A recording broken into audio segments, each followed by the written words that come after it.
कि आज की ये तकरीब सजाने का सेहरा उनके सर है। पाकिस्तानी कम्युनिटी की मुमताज़ शख्सियत, इल्म अदब के हवाले से एक मोतबर नाम, मुदर्रिस, माहिर कानून और आज की महफिल के हवाले से माहिर इकबालियात।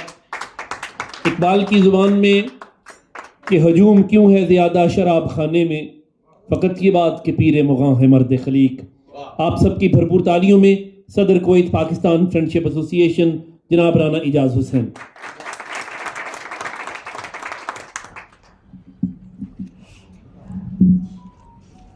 नहमदुहु व नसल्ली अला रसूलिल करीम, अम्मा बाद फ़अऊज़ु बिल्लाहि मिनश शैतानिर रजीम, बिस्मिल्लाहिर रहमानिर रहीम। इज़्ज़त माब सफ़ीर पाकिस्तान जनाब मलिक मोहम्मद फ़ारूक साहब,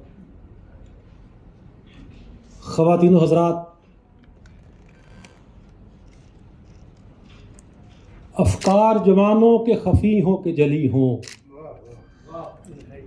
अफ़कार जवानों के ख़फ़ी हों के जली हों, पोशीदा नहीं मर्द कलंदर की नज़र से। मुझको मालूम है तेरे अहवाल के मैं भी, मुझको मालूम है मेरे तेरे अहवाल के मैं भी, मुद्दत हुई गुजरा था इसी राह गुजर से।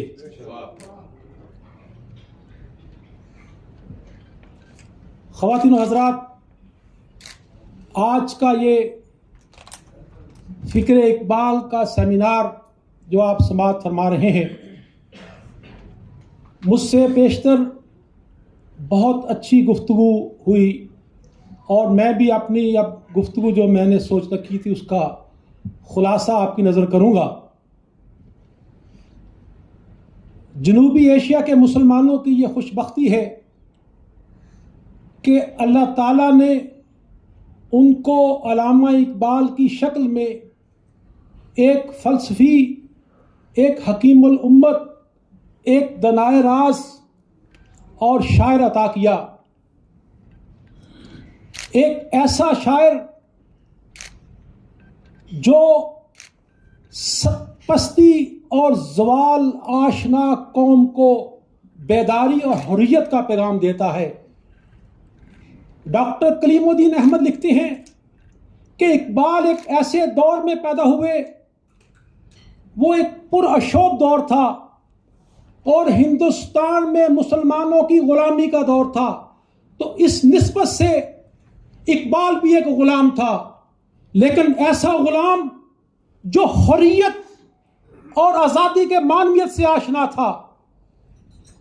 और आज हमने देखना यह है कि वो सदी तो 20वीं सदी तो इकबाल की थी, आज 21वीं सदी में फ़िक्र इकबाल हमारे लिए किस तरह सूदमंद साबित हो सकती है। तो ख़वातीन व हज़रात, फ़िक्र इकबाल एक ऐसा मीनार नूर है जो हर अहद के लिए अपना पैगाम देता है और वो पैगाम आज भी अरसा गुजरने के बावजूद भी ताज़ा बताज़ा है। मौलाना मदूदी रहमहुल्लाह का कौल अभी नाज़िम तकरीब ने कोट किया।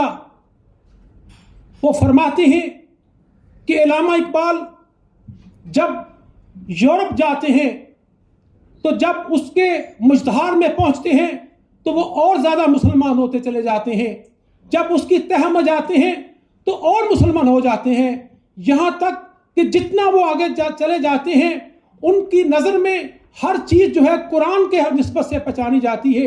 वो सोचते हैं तो कुरान के अंदाज से सोचते हैं, बात करते हैं तो कुरान के अंदाज से बात करते हैं। इसी बात को डॉक्टर वहीद कुरैशी ने बहुत अच्छे अंदाज से बयान किया है और वो कहते हैं कि अल्लामा इकबाल ने एक ख़त में लिखा है, अगर मैंने अपनी फ़िक्र में अगर कुरान और हदीस के अलावा कोई बात कही हो तो रोज़े महशर मुझे नबी सल्लल्लाहु अलैहि वसल्लम का बोसाए पा नसीब ना हो। अब सवाल पैदा होता है कि वो शख्स की तरबियत कैसे हुई, उसकी तालीम के ज़ाविये क्या थे, उसकी सोच क्या थी, उसकी फ़िक्र क्या थी। तो साहिबान मोहतरम,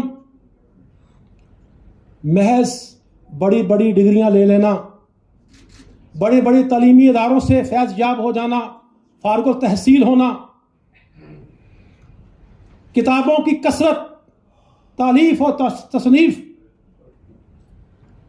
अगर इसको मेयार बना लिया जाए तो सैयद अबुल हसन नदवी अपनी किताब नकूश इकबाल में लिखते हैं, बहुत से लोग साहिब किताबियात हैं, बहुत से लोग आला डिग्रियां रखने वाले बैरिस्टर हैं। अगर अल्लामा इकबाल भी इस तनाज़ुर में देखे जाएं तो वो बड़ी हद तक किसी यूनिवर्सिटी के प्रोफेसर हो सकते थे, किसी हुकूमत के वजीर बन सकते थे, बैरिस्टर हो सकते थे। लेकिन आखिर क्या वजह है कि आज 2023 में हजरत अल्लामा हमारा मौजूद सुखन है। जनाब सैयद अबुल हसन नदवी कहते हैं उसकी वजह यह है उन्होंने 5 अल्लामा इकबाल की शख्सियत के ज़ाविये मुकर्रर किए हैं, जिसकी वजह से इकबाल में दाखिलियत और रूहानियत दर आई थी। और इकबाल ने सबसे पहले उनकी फिक्र में जो कुरान के असरात हैं वो बड़े गहरे हैं। जब किसी का बाप ये कहे बेटा कुरान ऐसे पढ़ा करो जैसे तुम पर नाज़िल हो रहा है, तो ये हजरत अल्लामा के वालिद उनको कह रहे थे। तो इसी तरह अभी जनाब डॉक्टर समझानी ने बहुत खूबसूरत बात की इश्क़ रसूल की निस्बत से। दूसरा बड़ा पहलू जो अल्लामा की शख्सियत का है वो इश्क़ रसूल है। आप जानते हैं अल्लामा के सामने जब नबी सल्लल्लाहु अलैहि वसल्लम का नाम मुबारक आता या मदीना का जिक्र होता तो उनकी आंखों में आंसू आ जाते थे। तीसरा पहलू जो सैयद अबुल हसन नदवी ने कहा है वो है उसकी